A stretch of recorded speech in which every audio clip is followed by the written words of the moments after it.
코로나 시기에 이제 대구는 제가 있었던 수원보다는 크게 코로나를 이제 겪은 것으로 제가 이제 들었는데, 저도 이제 수원에 있을 때 이제 긴급 문자가 오는 것이 이제 계속 울리니까 긴급 문자를 이렇게 꺼놓았던 기억이 납니다.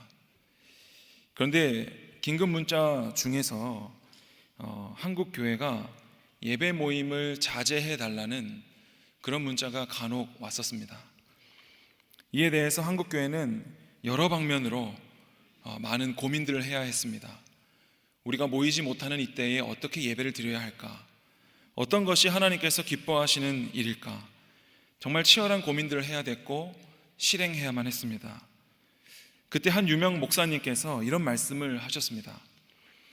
예배 모임을 자제해 주세요 라는 문자 대신에 한국교회가 나라를 위해 기도해 주시니 감사합니다, 이런 문자였다면 얼마나 좋았을까? 왜 우리는 그저 우리의 기득권을 차지하기 위해, 지키기 위해 그저 우리가 모이는 데에 혈안이 되어 있었던 것일까?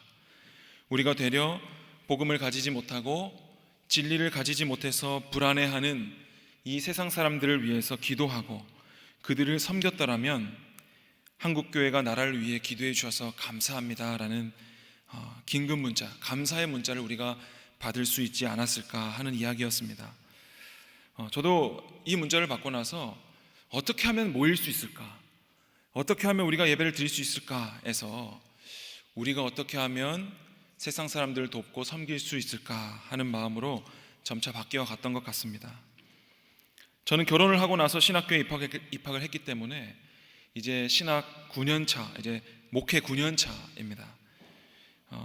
제가 요즘에 많이 하고 있는 고민은 늘 그렇지만 목회가 무엇일까? 또 교회가 무엇일까? 우리가 예배를 드린다고 모여서 1시간 앉아 있는데 그럼 예배는 무엇일까?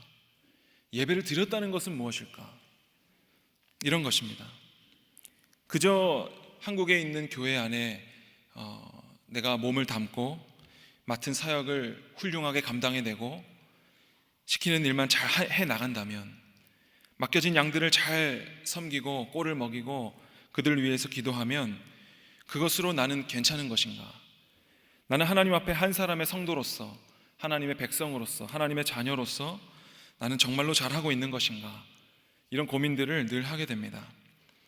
특별히 긴 연휴를 보내면서 교회 안에서는 열심히 사역하지만 휴식이나 연휴가 주어지게 되면 전혀 하나님을 생각하지 않는 저의 모습을 보면서 정말 나는 사역하는 것으로, 교회에서 일하는 것으로 하나님과의 관계를 대체하고 있는 것은 아닌가? 왜냐하면 휴가지에서는 전혀 하나님을 생각하지 않고 이때만큼은 좀 내가 하나님과 좀 생각하지 않고 좀 쉬어보자 하는 마음들이 은연중에 깔려있지 않았나 하는 생각을 하게 됩니다. 누가복음 10장 39절에서 40절을 보게 되면 그에게 마리아라 하는 동생이 있어 주의 발치에 앉아 그의 말씀을 듣더니 라고 말합니다. 마리아는 예수님의 발치에 앉아서 예수님께서 그동안 행하셨던 일들과 그 말씀을 듣느라 집중하고 있었습니다. 그러나 그 언니 마르다는 40절에 마르다는 준비하는 일이 많아 마음에 분주한지라 예수께 나아가 이르되 주여 내 동생이 나 혼자 일하게 두는 것을 생각하지 아니하시나이까 그를 명하사 나를 도와주라 하소서라고 말합니다. 우리가 이 본문을 볼 때 모양은 다르지만 다 주를 섬기는 것이다, 이렇게 봐도 괜찮을 것 같지만 여기서 마리아가 주의 발치에 앉아 있었다라는 것의 어원은 제자의 마땅한 자리, 성도의 마땅한 자리라는 뜻을 가지고 있고, 이것은 누가복음 8장 35절에 나오는 거라사 귀신이 떠나간 후에 그 고침을 받은 사람이 주의 발치에 앉아 있는 것과 같은 단어입니다. 누가복음 8장 35절에 보면 사람들이 그 이루어진 일을 보러 나와서 예수께 이르러 귀신 나간 사람이 옷을 입고 정신이 온전하여 예수의 발치에 앉아 있는 것을 보고 두려워하거늘. 그러니까 귀신 들려 온전치 못하던 자가 이제는 말씀으로 고침받아, 예수를 믿어 고침받아 새롭게 되어 그 주의 발치에 있었다라는 것이 바로 제자의 마땅한 자리, 성도의 마땅한 자리라는 것입니다. 그러니까 오늘 마리아는 어디에 앉아 있는 것입니까? 그저 일하지 않고 게으르게 예수님의 이야기나 예수님이랑 그냥 교제나 하고 농담이나 따먹으려고 하는 그런 것이 아니라 바로 성도의 마땅한 자리에 앉아 있었다라는 것입니다. 그러면 마르다는 무엇인가? 마르다는 일이 많아 마음에 분주하였다라고 말합니다. 이에 대해서 예수님께서는 뭐라고 말씀하시냐면 네가 많은 일로 염려하고 근심하나 라고 말씀하십니다. 누가복음 10장 41절 보게 되면 주께서 대답하여 이르시되 마르다야 마르다야 네가 많은 일로 염려하고 근심하나 42절 몇 가지만 하든지 혹은 한 가지만이라도 족하니라 마리아는 이 좋은 편을 택하였으니 빼앗기지 아니하리라 하시니라. 그러니까 이 말씀이 많은 일 하지 말고 선택과 집중을 해서 꼭 필요한 일만 해라 라고 보는 것도 괜찮지만 특별히 예수님께서 네가 많은 일로 염려하고 근심하고 있다, 그리고 마리아는 이 좋은 편을 택하였으니 빼앗기지 아니하리라 라는 지점에서 우리가 좀 새롭게 생각해 볼 부분들이 있는 것 같습니다. 우리가 예수님을 믿는다고 말하면서 교회를 다니고 예배를 드리고 또 헌금을 하고 또 기도를 하면서 우리가 과연 제자의 합당한 자리에 있는가, 아니면 마르다와 같이 많은 일로 염려하고 근심하며 있는가 하는 것의 차이인 것 같습니다. 예수님께서는 왜 마리아는 이 좋은 편을 택하였으니 빼앗기지 아니하리라 이렇게 말씀하셨을까 하는 것입니다. 우리가 오늘 제목을 진짜를 가진 자의 삶이라고 제가 했는데 2023년 10월을 이제 보내면서 성도님들은 성도의 마땅한 자리에 앉아 계십니까? 제자의 마땅한 자리에 앉아 계십니까? 예수님의 발치에 계십니까? 아니면 여전히 많은 일로 근심하고 계십니까? 성도님들은 이 둘 중에 어떤 편을 택하시겠습니까? 예수님이 십자가에서 죽으시고 이 사도행전에서는 이제 예수님이 십자가에 죽으시고 부활 승천하신 후에 오순절 마가 다락방에 약속의 성령이 오십니다. 그리고 나서 이전에는 없었던 이 성령의 왕성한 역사들이, 이 복음의 왕성한 역사들이 일어납니다. 특별히 우리가 잘 알고 있는 대로 성령이 불꽃같이 각 사람 위에 임하였다. 그리고 각 지방의 말로 복음이 선포되고 병자가 고침을 받고 귀신이 떠나가는 일 등의 이러한 우리가 눈에 보이는 형태, 그러니까 예수님께서 말씀을 전하실 때는 도저히 저게 무슨 말씀인지, 저 기적이 도대체 무엇을 뜻하는지 예수님께서 기도를 하라고 해도 졸고 있었던 제자들의 모습이었는데, 이제 성령이 오셔서, 성령이 하시는 일은 무엇입니까? 깨닫게 하는 영이시고 그는 그의 자신의 이야기를 하지 않고 예수의 일을 이야기하기 때문에 그동안 예수님께서 해오셨던 모든 사역과 말씀들을 밝히 깨닫게 하시고 믿음으로 인치는 일들을 하시는 분이 바로 성령인데, 이 성령이 바로 제자들에게 가시적인 형태로, 눈에 보이고 손에 잡히는 형태로 이 성령의 왕성한 역사들을 보여주고 있다라는 것입니다. 그런데 우리가 그저 그 기적에 주목할 것이 아니라 그 성령의 모든 역사, 이 사도행전의 모든 발걸음들이 어디를 향하고 있냐면 바로 사도행전 1장 8절에 나오는 대로 오직 성령이 너희에게 임하시면 너희가 권능을 받고 예루살렘과 온 유대와 사마리아와 땅끝까지 이르러 내 증인이 되라 하시니라, 이렇게 말씀하고 있습니다. 그러니까 사도행전 초반에 나오고 있는 이러한 수많은 기적들은 이제 유대교라는 이 예루살렘 성전이라는 이 이스라엘이라는 곳에 국한되어 있었던 하나님의 복음이 이제는 이방인에게까지 땅끝까지 이제 갈 것이라는, 전해질 것이라는 것의 출발점으로서 수많은 기적들이 일어나고, 결국에는 이 기적들의 방향이 어디를 향하고 있냐면 온 유대와 땅끝까지, 사마리아와 땅끝까지 증인이 되고 복음이 전해진다라는 것에 그 목적이 있다라는 것입니다. 제가 이 성령, 이 오순절 마가다락방에 제자들이 성령을 받을 때 머리에 불꽃 같은 것이 임하였다라는 이야기를 볼 때마다 제가 세례 받았던 때가 기억이 납니다. 저는 21살 때 훈련소에 가서 세례를 받았습니다. 저는 그때 믿음도 없었고 20살에 교회를 처음 갔기 때문에, 제가 20살 여름에 교회를 갔으니까 이제 21살 2월 달에 군대를 갔습니다. 그러니까 믿음도 없었고 아무 생각도 없었고, 첫 주에는 이제 도너츠 줘가지고 교회 가고, 두 번째 주에는 던킨 도너츠를 불교에서 줘가지고 절에 갔습니다. 근데 절에 가니까 군화가 너무 벗기가 힘들어가지고 그 다음 주부터 다시 교회를 갔는데, 그 셋째 주 갔던 때에 세례를 받았습니다. 그런데 훈련병들이 얼마나 많은지 목사님들 한 10분 정도가 앞에 이렇게 쫙 서 계시고, 이렇게 각 줄마다 줄을 쫙 서가지고 세례를 받는데, 이제 제 차례가 돼가지고 아무것도 모르고 믿음도 없고 아무것도 모르는데 그냥 교회를 다니니까 그냥 세례를 받았는데, 세례를 얼마나 빠르고 대충 주는지 그냥 물만 이렇게 탁탁 튀기는 수준으로 이렇게 끝난 겁니다. 설마 이게 끝났겠어? 이게 끝이겠어 싶어서 제가 그 자리에 한참을 서 있었는데 그 목사님이 제 머리를 옆으로 이렇게 확 미셨습니다. 뭐 일부러 그러신 건 아니겠지만 이제 할 사람이 많으니까 이제 뭐 그렇게 했던 것 같습니다. 근데 저는 세례를 받고 나서 도대체 이게 무슨 세례인가 이런 생각을 하고 나서 이제 제대를 하고 교회에 가서 세례를 좀 다시 제대로 받으면 좋겠다 이런 마음이 들어서, 이제 또 이왕이면 또 침례를 받았으면 좋겠다 막 이런 생각도 이제 들었습니다. 이왕 받을 거.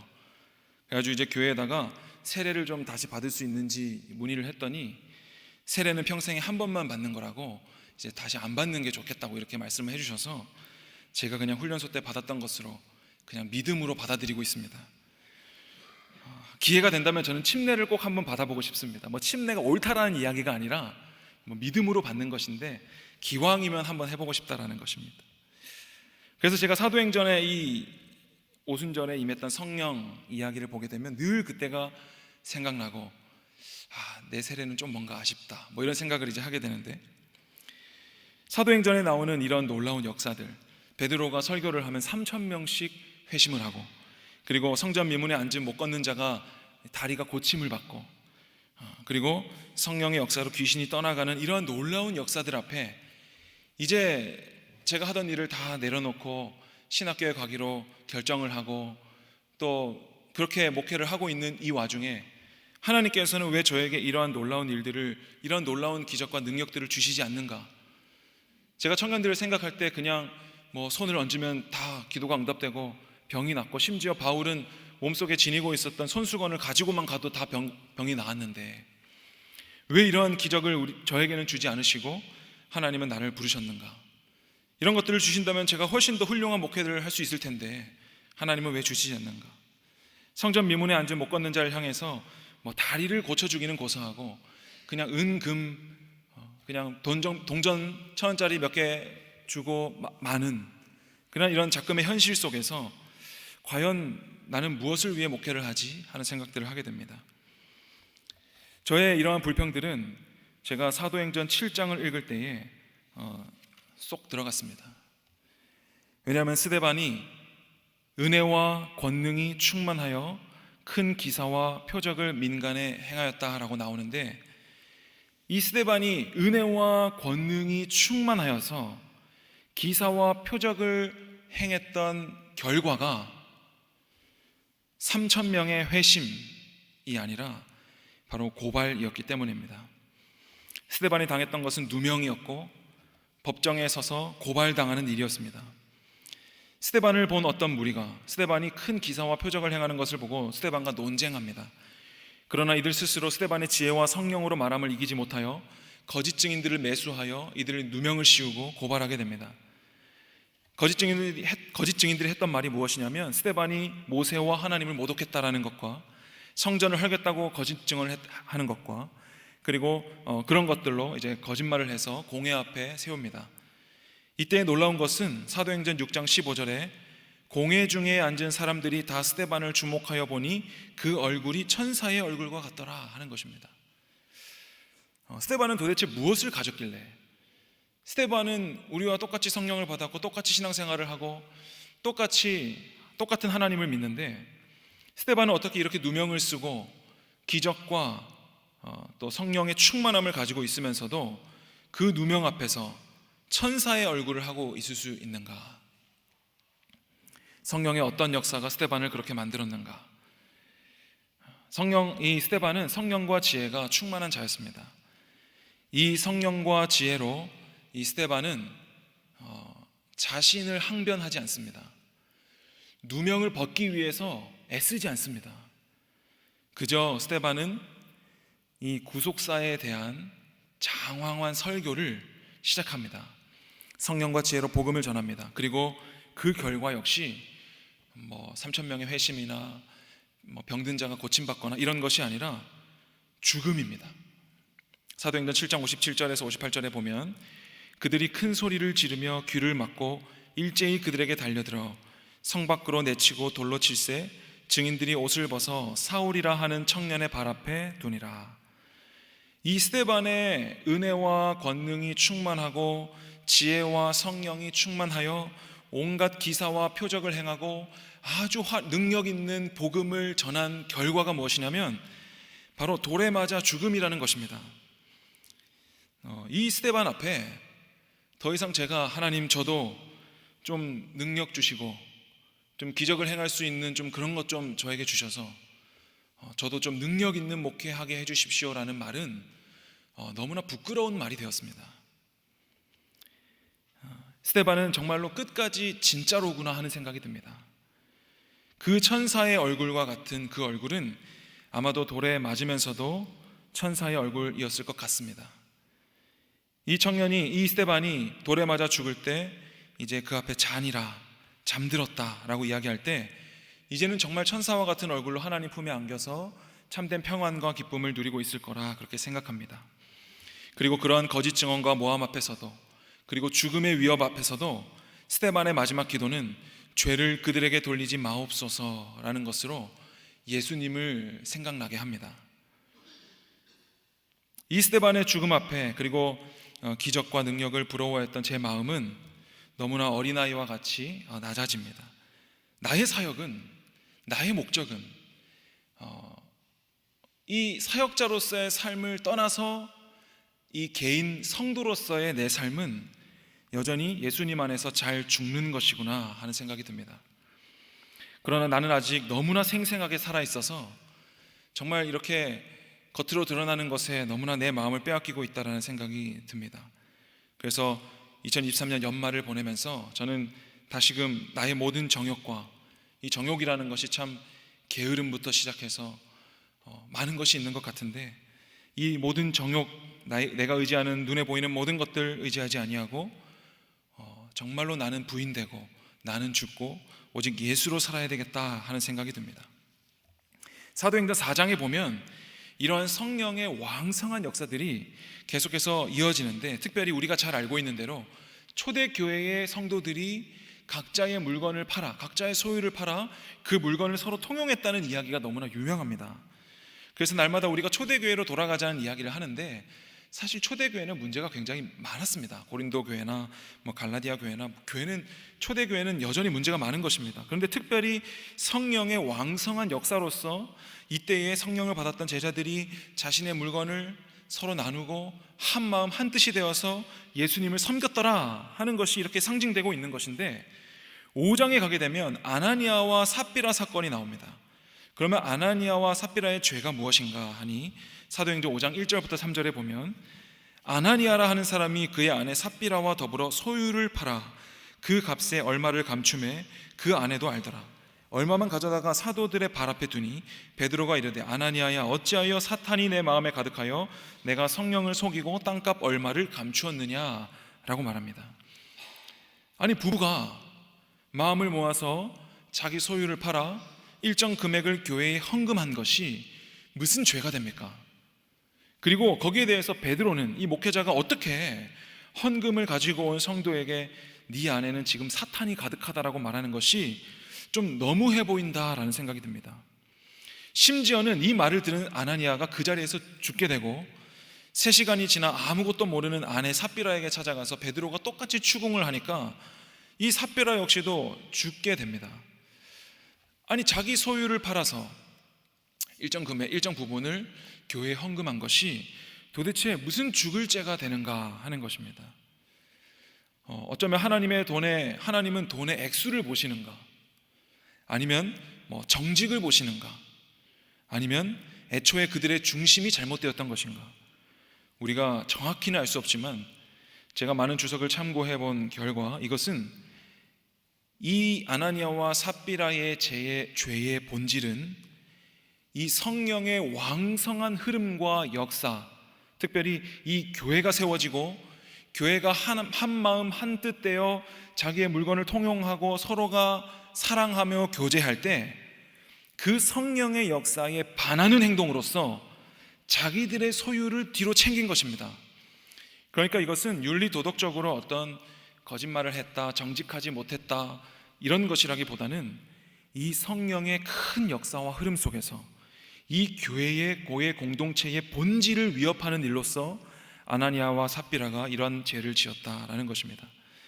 사도행전 4장 32절에 보면 믿는 무리가 한 마음과 한 뜻이 되어 모든 물건을 서로 통용하고 자기 재물을 조금이라도 자기의 것이라 하는 이가 하나도 없더라. 34절에 보면 그 중에 가난한 사람이 없으니 이는 밭과 집 있는 자는 팔아 그 판 것의 값을 가져다가 사도들의 발 앞에 두매 그들이 각 사람의 필요를 따라 나누어 줌이라, 이렇게 말합니다. 그러니까 이런 오순절에 성령이 임하시고 이 복음이 왕성하게 땅끝까지 뻗어나가는 이 현장 속에서 서로가 한마음 한뜻 되어 물건을 통용하고 자기 재물을 나눌 때에 가난한 사람이 하나도 없고 모두가 한마음으로 교회의 교회됨을 지키고 있는데, 이때의 아나니아와 삽비라가 5장에서 처음으로 그 교회의 흐름을 깨트렸다, 이 성령의 왕성한 역사에 걸림돌이 되었다 하는 것이 그들이 바로 이 죽을 죄라는 것입니다. 그래서 그들이 어쩌면 교회 안에서 받아 누릴 수 있는 것은 다 받아 누렸지만, 나눔과 섬김, 교제와 하나됨 이런 것들을 받아 누리지만 그것을 악용하여 자기의 욕심을, 또 교회의 교회됨을 훼손하였다라는 것입니다. 그래서 예수님은 과부의 두 렙돈은 칭찬하시고, 금액이 너무나 작은 이 과부의 두 렙돈은 칭찬하시고, 길에서 주운 돈까지 철저하게 11조를 했던 바리새인들의 돈은, 헌금은 책망하십니다. 무슨 차이입니까? 명확하게 액수 차이는 아닌 것 같습니다. 그리고 율법을 얼마나 잘 지켰는가도 아닌 것 같습니다. 왜냐하면 이 바리새인들은 박하와 회양과 근체의 11조까지도 철저히 드렸던 자들이기 때문입니다. 그러나 율법의 가장 중요한 것은 무엇이냐면, 겉으로 그저 율법을 지키는 행위가 중요한 것이 아니라 정의와 긍휼과 믿음을 지키는 것이 훨씬 더 중요하기에, 이 바리새인들이 철저하게 드렸던 11조, 이 율법에는 정의와 긍휼과 믿음은 그들이 저버렸다라는 것입니다. 우리는 어떻습니까? 우리가 예수님을 믿는다고 말할 때 우리는 너무나 자신 있게 그렇다라고 말할 것입니다. 자기소개서를 쓸 때 종교란에다가 너무나 자신 있게 우리는 기독교라고 쓸 것입니다. 그러면 그것을 어떻게 확인할 수 있습니까? 라고 물어본다면 우리는 무엇으로 대답하겠습니까? 그저 예배 안 빠지고 헌금 잘하고 술 담배 안 하면 예수 믿는 것입니까? 무엇이 진짜를 결정합니까? 어떤 고난과 어려움 속에서도 스데반의 얼굴이 천사와 같았던 것은 도대체 무슨 차이입니까? 우리에게는 정의와 긍휼과 믿음의 열매가 있으십니까? 코로나가 지나고 2023년 이제 10월을 보내면서 올 한 해 우리에게 이러한 열매가 있는지 되돌아보는 시간이 되었으면 좋겠습니다. 그리고 이전 것을 기억지 않으시겠다는 하나님의 말씀에 순종하여서 이전의 나의 모습이 어떠하였든 오늘 나에게 주시는 말씀을 가지고 내 정욕과 내 본성대로 살아가지 않고 하나님의 말씀에 겸손하게 꿇어 엎드려 순종하는 저와 여러분 되시기를 주님의 이름으로 축복합니다. 이러한 스데반의 장황한 설교를 들은 사내들인의 반응이 무엇이었냐면, 사도행전 7장 54절에 그들이 이 말을 듣고 마음에 찔려 그를 향하여 이를 갈거늘입니다. 왜 그들이 말씀을 들으면 아멘이 나오지 않고 이를 갈게 됩니까? 우리 교단은 WCC를 반대했습니다. 그래서 합동과 통합이 나눠지게 되었는데, 특별히 WCC에서는 부처님이 오신 날에 목사님들이 가서 이제 부처님 탄생을 축하합니다 라고 하고, 그리고 스님들이 성탄절에 와서 예수님의 탄생을 축하합니다 라고 말합니다. 그런데 여기에는 너무나 크나큰 오류가 있는 것이, 이 기독교는 너희들에게는 구원이 없고 오직 예수께만 구원이 있다를 말하는 종교인데, 어떻게 그들이 예수님의 탄생에 아멘을 외칠 수 있다는 말입니까? 그러니까 우리의 본성, 우리의 죄라는 것은 필히 하나님의 말씀에 거부감이 들 수밖에 없고 마음에 찔림을 당할 수밖에 없고 불편할 수밖에 없는 것입니다.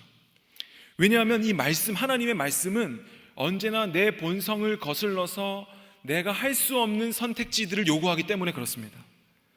그래서 우리는 날마다 바울이 말했듯이 내 몸을 쳐서 복종시키는 일들이 필요하다는 것입니다. 그래서 우리가 말씀을 보지 않으면 하나님의 뜻을 알 수가 없고 날마다 내 편한 대로, 내 본성이 말하는 대로 그냥 그렇게 살아가는 것입니다. 그래서 우리는 날마다 말씀을 보는 것이 필요하고, 말씀을 안 보는데도 내 삶에 아무 문제가 없다면 그것이야말로 가장 위기인 것입니다. 그래서 어쩌면 우리가 여름에 열심히 사역하고 사역이 다 끝나면 이제 사역 그만하고 좀 쉬자라고 하는 우리의 마음 속에는 어쩌면 이렇게 하나님과 하나님의 마음이 너무나 불편한, 하나님의 말씀이 너무나 불편해서 내 욕심대로, 내 본성대로 살고 싶은 내 욕심에 우리가 끌려다니고 있는 건 아닌가. 말씀 보지 않아도, 기도하지 않아도 아무런 문제를 느끼지 못하는, 너무나 평안한, 세상 사람들과 다를 바 없는 그런 모습이라면 우리가 다시 한번 말씀 앞에 나아가야 될 것입니다. 이 스데반의 흠없는 너무나 완전한 설교 앞에 사내들인의 반응은 이를 갈며 스데반을 돌로 쳐 죽이려고 하는 것입니다. 그래서 예수님께서는 마태복음 16장 24절에서 이에 예수께서 제자들에게 이르시되 누구든지 나를 따라오려거든 자기를 부인하고 자기 십자가를 지고 나를 따를 것이라, 이렇게 말하고 있습니다. 자기 십자가를 진다는 것은 무엇입니까? 이 말씀의 배경이 베드로가 예수님께 절대 십자가에 죽으실 수 없습니다 라고 예수님의 멱살을 잡고 밀치는 장면입니다. 이때에 베드로는 예수님, 당신은 죽으시면 안 됩니다.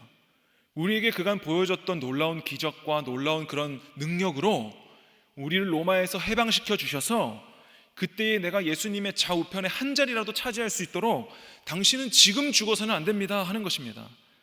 그러한 베드로에게 예수님께서는 자기 십자가를, 자기를 부인하고 자기 십자가를 지고 나를 따를 것이다, 이렇게 말하는 것입니다.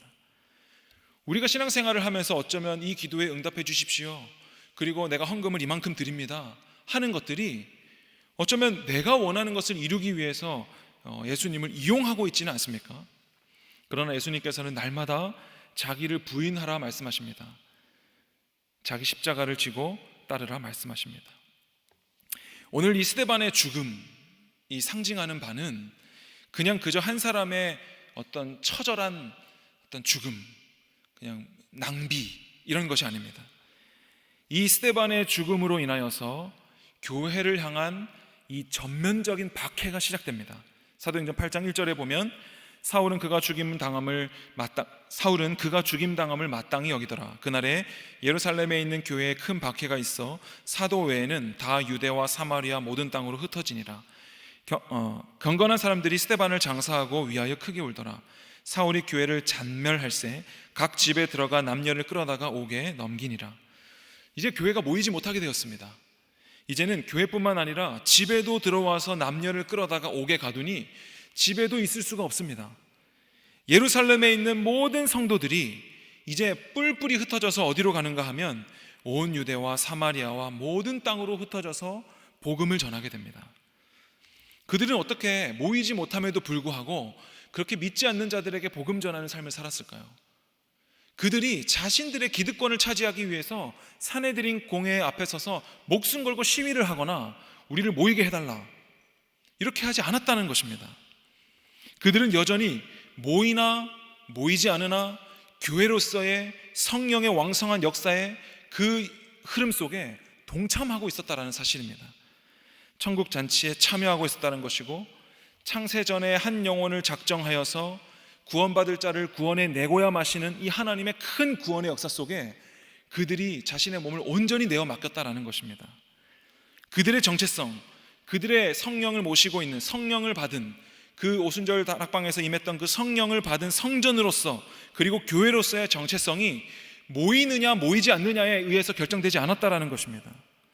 그들은 여전히 집으로도 돌아갈 수 없고, 너무나 그렇게 그리던 이 예루살렘 성전이라는 이 엄청난 상징을 가지고 있는 이곳에 모이지 못하더라도 그들은 여전히 흩어진 곳에서 복음을 전하고 여전히 기쁨과 감사, 그리고 스데반과 같이 어쩌면 천사의 얼굴로 살아갔을 것입니다. 사도행전 8장 4절에 보면 그 흩어진 사람들이 두루 다니며 복음의 말씀을 전할세 빌립이 사마리아 성에 내려가 그리스도를 백성에게 전파하니 무리가 빌립의 말을 듣고 행하는 표적도 보고 한 마음으로 그가 하는 말을 따르더라. 많은 사람에게 붙었던 더러운 귀신들이 크게 소리를 지르고 나가고 또 많은 중풍병자와 못 걷는 사람이 나으니 그 성에 큰 기쁨이 있더라 라고 말합니다. 우리는 어떤 삶을 살고 있습니까? 우리에게는 정말로 예수님을 믿는다는 것이 큰 기쁨이 있습니까? 아니면 사역 다 끝나고 휴가 갔을 때 훨씬 더 기쁘십니까? 왜 우리는 휴가지에서는 하나님을 누리지 못합니까? 왜 우리는 지루한 정오의 낮잠 시간에 하나님을 누리지 못합니까? 왜 우리는 교회 안과 교회 바깥에서의 신앙의 모습이 다른 것입니까? 왜 똑같이 예수님을 믿고 똑같이 성경을 보고 똑같이 성령을 받았으면서 왜 우리는 그렇게 하지 못합니까? 사도행전 7장 58절에 보면 성 밖으로 내치고 돌로 칠세 증인들이 옷을 벗어 사울이라 하는 청년의 발 앞에 두니라 이렇게 말합니다. 그러니까 이제 스데반이 돌에 맞아 죽고 나서 스데반의 그 벗겨진 옷이 이제 사울이라는 청년의 발 앞에 놓입니다. 스데반의 옷이 사울의 발 앞에 놓. 이건 저는 굉장히 상징성이 있다라고 생각합니다. 자신이 저 스데반은 죽어 마땅하다라고 생각했고, 그리고 이 예수 믿는 자들을 이 교회를 잔멸하고 믿는 자들의 집까지 찾아가서 다 옥에 가두어 넘겼던 이 사울의 발 앞에 자신이 죽였던 스데반의 옷이 그 발 앞에 놓였다. 그리고 이 사울이 이 핍박하러 가는 다메섹 길 위에서 걸음을 멈추었다. 누구 앞에요? 예수님 앞에. 이것이 큰 상징이 있다고 생각합니다.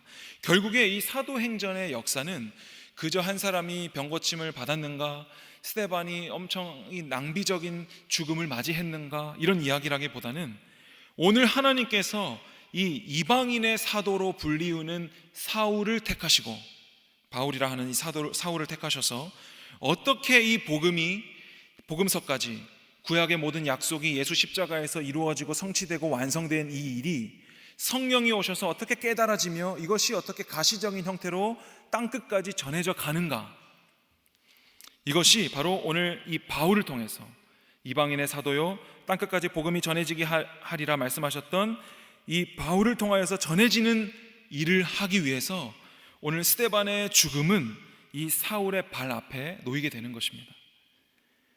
그래서 이 사울은 사도행전 9장 22절에 사울은 힘을 더 얻어 예수를 그리스도라 증언하여 다메섹에 사는 유대인들을 당혹하게 하니라. 사도행전 9장 31절에 보면 그리하여 온 유대와 갈릴리와 사마리아 교회가 평안하여 든든히 서가고 주를 경외함과 성령의 위로로 진행하여 수가 더 많아지니라 이렇게 말합니다. 그러니까 스데반의 죽음, 그리고 이런 성령의 왕성한 기적과 능력들이 결국에는 이 사울 앞에 놓여져서 이 복음이 사울에게 흘러가는 것입니다. 기적을 통해, 그리고 죽음을 넘어, 그리고 생명에 이르는 것입니다. 이런 왕성한 역사는 그때만 있는 것이 아닙니다. 오늘 우리에게도 어쩌면 제가 훈련소에서 대충 무심결에 스치듯이 받았던 그 세례 안에도 저는 성령이 너무나 왕성하고도 강력하게 저에게 역사했다고 저는 믿어 의심치 않습니다. 이 세상의 풀은 마르고 꽃은 시드나 주의 말씀, 진리는 절대 망하지 않습니다. 우리는 수많은 종교, 특별히 불교, 이슬람교 이렇게 메이저 3대 종교 중에 하나를 믿는 것이 절대 아닙니다. 다른 종교들은 이렇게 코로나 이후에 이렇게 어떤 잘 되고 있고 이렇게 했는데 기독교는 이런 것을 이야기하는 것이 아닙니다. 우리는 어떤 종교가 아니라 바로 진리를 가진 자들입니다. 그렇기 때문에 우리는 어떤 눈에 보이는 가시적인 상황과 환경에 일희일비하는 자들이 아닌 것입니다. 이것은 교회를 모이게 하나 모이지 못하게 하나, 혹은 스데반을 죽이나 살리나, 이런 것들이 절대 이 성령의 역사를 가로막을 수 없다는 것입니다. 아나니아와 삽비라가 이 성령의 역사와 교회의 교회됨을 훼손했을 때 죽임을 당한 것처럼 그 누구라도 성령의 역사를 방해한다면 그 앞에 죽임을 당하고야 말 것입니다.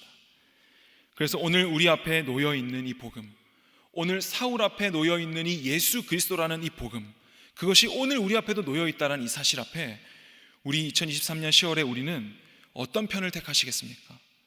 주의 발치에 앉아 성도의 마땅한 자리, 제자의 마땅한 자리에 앉아 있으시겠습니까? 아니면 여전히 교회 안에서 많은 일로 분주하여, 그리고 교회 밖에서 또 많은 일로 분주하여 하나님을 전혀 생각조차 할 수 없는 그런 삶을 사시겠습니까? 오늘 우리는 날마다 우리의 본성대로 살아간다면 늘 하나님과는 거스른 삶을 살게 될 것입니다. 이것은 시키지 않아도 하는 것입니다. 우리의 정욕은 날마다 내가 편한 곳으로 가기 때문에 그렇습니다. 몸에 좋지 않은 음식이 맛있고, 그리고 한없이 누워있는 게 편하고, 운동하는 것은 불편합니다. 건강한 음식은 먹기가 싫습니다. 이 모든 것들이 하나님께서 우리를 창조하실 때 이러한 세팅을 해놓으신 이유가 있으리라 저는 생각합니다. 그래서 하나님께서는 온 자연 만물에도 하나님을 알 수 있도록 그렇게 말씀하지 않으신가, 그렇게 생각합니다. 우리는 어떻게 신앙생활을 잘할 수 있습니까? 어떻게 스데반과 같이, 우리는 어떻게 바울과 같이 그렇게 할 수 있겠습니까?